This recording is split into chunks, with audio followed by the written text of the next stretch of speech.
What's good, everybody? Welcome back to the channel. I'm NONPFIXION. Don't forget to hit that subscribe button as well as notification bell to stay up to date on all content going down on this channel. Appreciate you, love you. Now to the video. Nah, this ain't nonsense, this is non-fiction. So excuse if the content is offensive, it's official.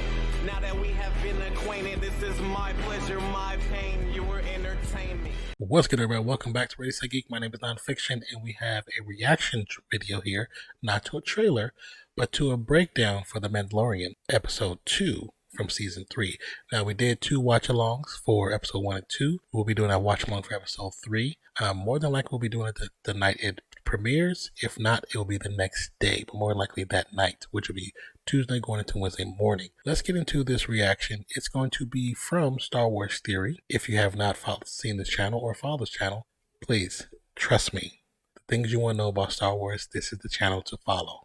So freaking good at just knowing their stuff. Just knowing the stuff, all the information about Star Wars, fan breakdowns, they have fan fiction stuff, the knowledge about the books, about the characters, about the comics, any new news. Like, this channel is the one. You know how people follow real rock stars or real rejects? This, if you're into Star Wars, this is the channel to follow. But let's get into it, y'all, because I'm curious. I have questions, and hopefully he can answer them.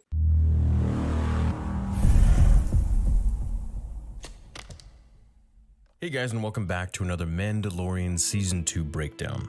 Tonight's episode was super well paced, it was very fast and to the point, and it did happen pretty quick, but it was greatly paced. It didn't cut any corners, but it got right to the point where it needed to be, without any extra dialogue or scenes that just didn't need to be there. I was on the edge of my seat the whole time, and the live stream during the watch party Bo was a badass. She a badass. Was also super excited, and it seemed like you guys really enjoyed it just as much as I did. So we got a lot of stuff to discuss tonight. This is going to be a bit of a longer breakdown, so sit back, relax, leave a like on the video, and let's get to it. Now, in the recap for tonight's second episode, we actually get a lot of little clips from previous interactions between the Mando and the Armorer, where he asks how Bo-Katan ruled.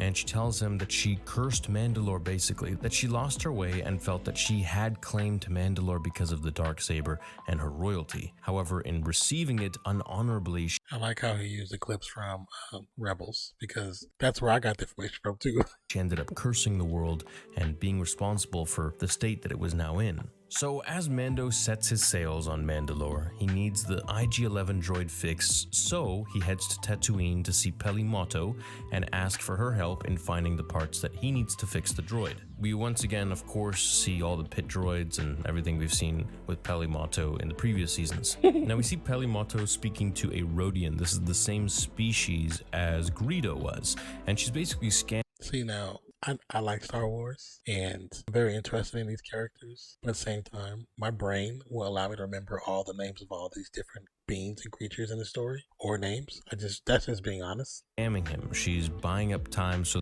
I really appreciate what he's done. The Jawas can rip his ship of parts, and once they bring her the parts that she needs from his ship, she pays them, basically for stripping everything. It's definitely a scam that she's got going on, but hey, what can you expect as Tatooine? So Mando lands in his N1 Naboo starfighter that's been modded like crazy, and I love seeing this ship. I love that ship. Jumps out of the pod like Yoda jumped around fighting Dooku in Attack of the Clones, and we clearly see that his 2 years of training with Luke is paying off with some new tricks. She asks Mando if the Hutts are back and if he's taking on Boba Fett. So I guess word has traveled fast, of course, that Boba Fett is ruling with respect still, and of course she remembers this from the Boba Fett show. This also makes me wonder if we'll get another season of Boba where the Hutts will actually return and cause some trouble for him, much more than the Pikes ever could, which I thought were kind of a lame antagonist.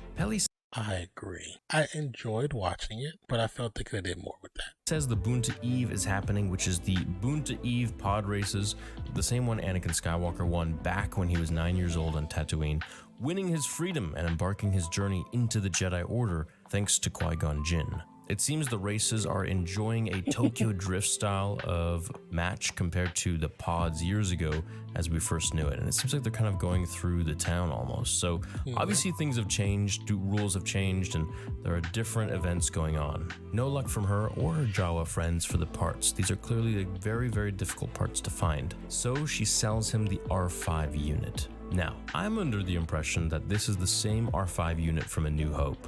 The one Great catch. with the bad motivator, as they both have the same burn marks at the top of his head in previous Mandalorian seasons. However, in this one, I didn't see the same marks, so this could just be a regular R5. Okay. So Mando takes the ship and they head to Mandalore, as he tells Grogu that he grew up on Concordia, just ahead of Mandalore here in space. Concordia has a great history that I can cover in another video, so I'll do that there. Mando says every Mandalorian can trace their roots back to this planet. And you know what? That's something that I find really interesting about being a Mandalorian, that you can be an alien from any other planet, you can come from anywhere else in the galaxy, but the meaning of being Mandalorian isn't about where you're born. I love all the different masks. He also has a video about the different masks, and I want to learn about the masks, so we'll probably be doing a reaction video to that too. It's about your beliefs, and this belief system has one collective planet, or rather a few, Mandalore. It's pretty cool. Mando and Grogu speed through the atmosphere as it rains and shoots lightning all around, emerging from the clouds to see the planet in crystallized ruin. The TIE bombers and radiation destroyed the planet and resulted into this state. It's very sad. The planet used to be a very beautiful place. So they land and they send R5 to scout the atmosphere, and as he does, his radar doesn't blink anymore for the droid. So Mando goes in to search for him, and we see how ruined the city has become, entombed under the crystallized structure. Din Djarin gets in trouble with some Alamites, igniting his darksaber and having great difficulty wielding its immense weight. He struggles to defeat them, but ultimately is. Well, okay, so I did notice that in the live stream that he was having issues with the saber. Then I kind of read something else where different people who wield it have different. Some wield it with no issues, and some wield it with all kinds of issues. And I didn't know that. Successful. Now, I gotta say, these Alamites seem to have survived when the humans couldn't, when the Mandalorians could not. So Mando brings R5 back to the ship, and after a quick scan realizes the air quality isn't poisoned at all, and that Mandalore is not cursed. So Bo-Katan was right. Grogu and Mando head down to the mines. I love this scene. They just drop down. Mando with his jetpack, Grogu with his pod. As they pass by the city center, and we can just see how much ruin has befallen this beautiful planet from the Empire's hands. And there's going to be more about that Bo-Katan actually explains in a bit, so sit tight. We see some pipes inside the mining hole, which, this just reminded me of where Ahsoka and the clones went to find Maul in the Clone Wars Season 7.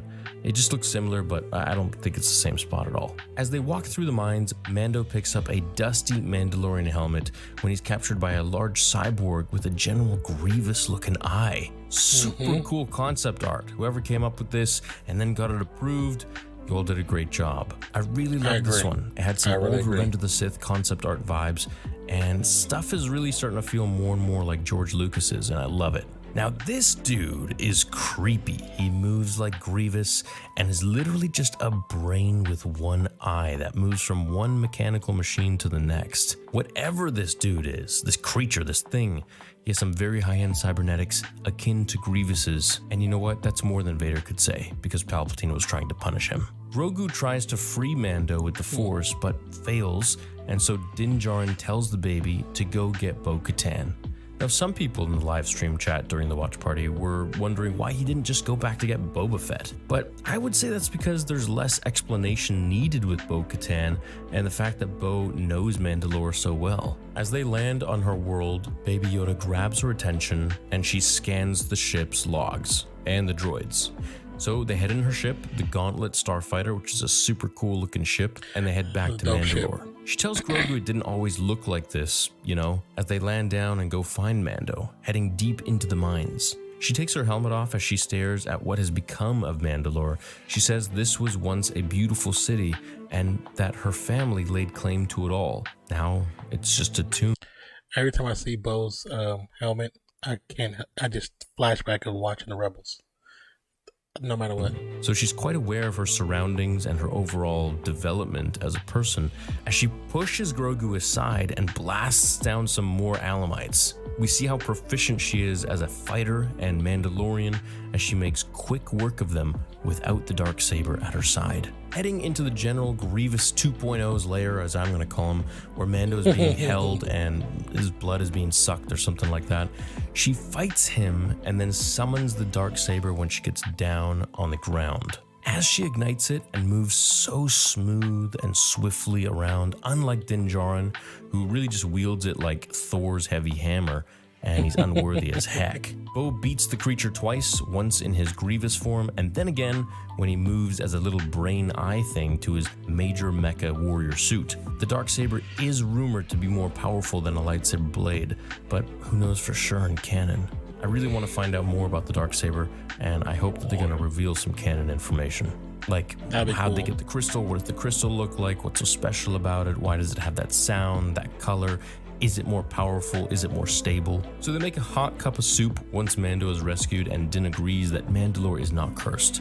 She says, "Was I? The ground is destroyed, nothing to cling to but ashes." So Mando drinks the soup under his helmet, and he's still staying loyal to the Children of the Watch's creed of nobody showing their face to anyone. So Bo mocks him for wanting to still go into the waters, and Din says, "Without the creed, what are we good for? What's the point?" She seems inspired, or perhaps had a nefarious plan behind this, but it was very hard to tell. She tells Din that she'll take him to the springs he seeks for atonement.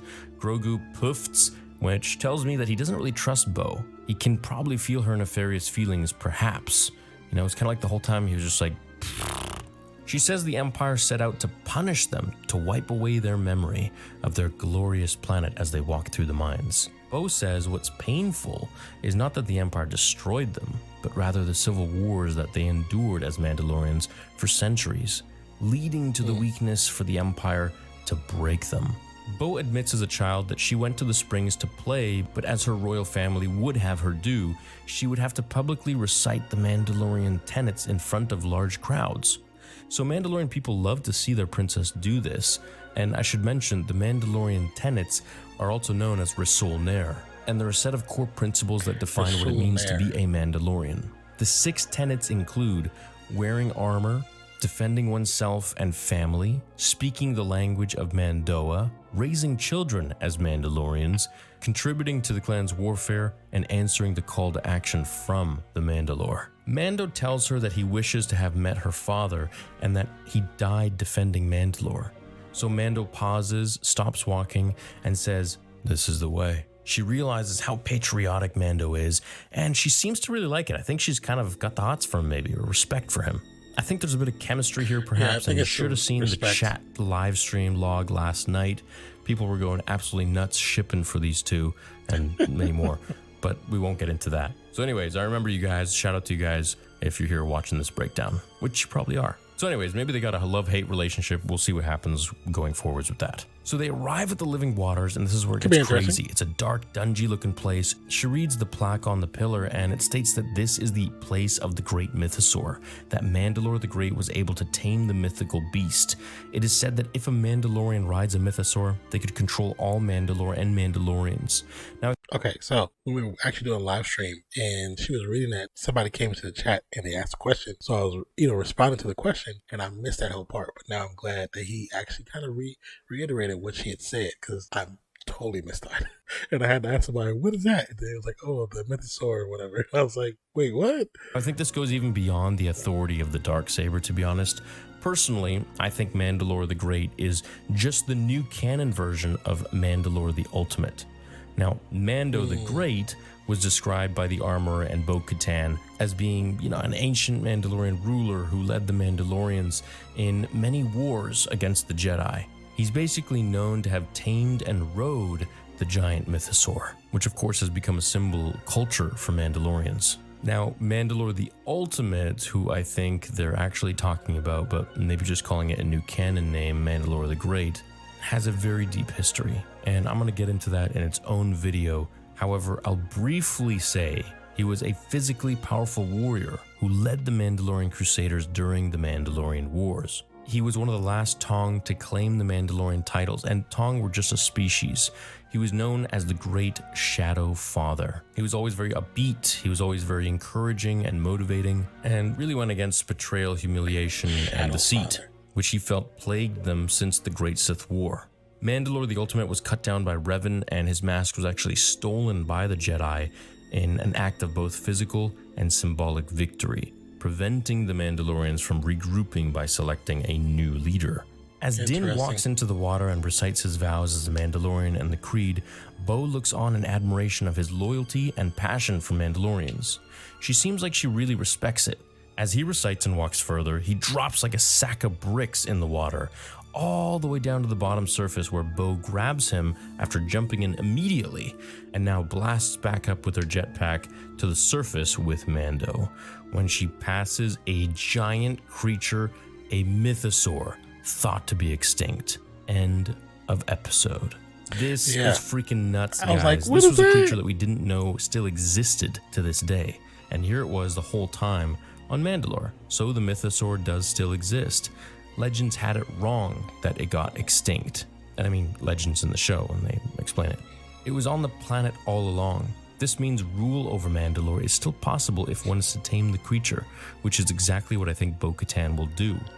So I wonder, so part of the story is going to go back to where she's going to end up going back to Mandalore again to try to get the mythosaur.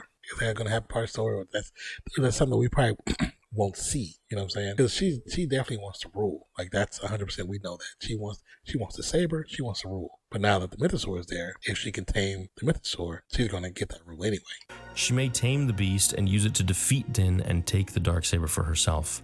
She may then band together her people and lead them to war against the remnants of the Empire, or maybe just rebuild Mandalore, either physically or by finding a new world to inhabit and starting from scratch. Now, a funny theory is if Grogu uses beast control like Anakin did on the Reek in Episode 2 Attack of the Clones in the Geonosian Arena to tame this beast, making him the leader of Mandalore and riding the mythosaur, perhaps making Bo and Din work together, meaning they could both rule the mythosaur and maybe even both rule Mandalore. I think there's something going on between Mando and Bo. I like to call it Manbo, but anyways, there was a lot of really cool stuff in this episode, and primarily, of course, the mythosaur being, the big wow factor at the very end to keep us, of course, hooked for next week. Now that this exists, this is going to essentially be Boba Fett riding the Rancor times 150,000.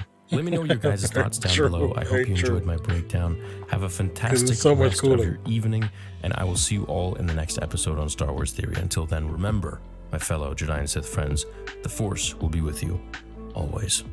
Always. And that's Star Wars Theory.